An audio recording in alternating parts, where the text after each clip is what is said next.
Hi and welcome to this tutorial in which I'll teach you how you can add an admin to your Instagram page. Now for this to work, first off we have to link Facebook to Instagram. We gotta open up Facebook and we wanna go to our page.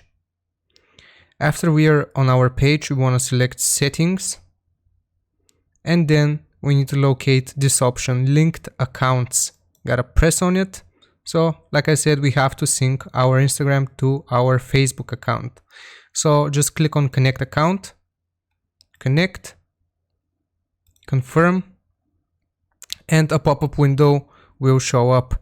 Now from here, you have to log in again. Now that we're logged in, we can press not now.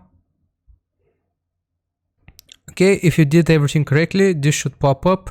The NetHealth Facebook page is now connected to NetSelf Instagram account. So now we click done. Okay, now that we have successfully connected our accounts, we want to click on Facebook page settings. Then from here, under community managers, this is essentially where the admins tab was. As you can see, community managers can moderate chat, comments, suspend to remove people who violate, so on and so forth of this page.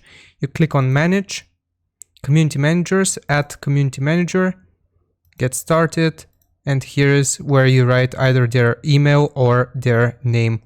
And that is how you add an admin to your Instagram page. If this helped you out, leave a like and sub. I'll see you next time.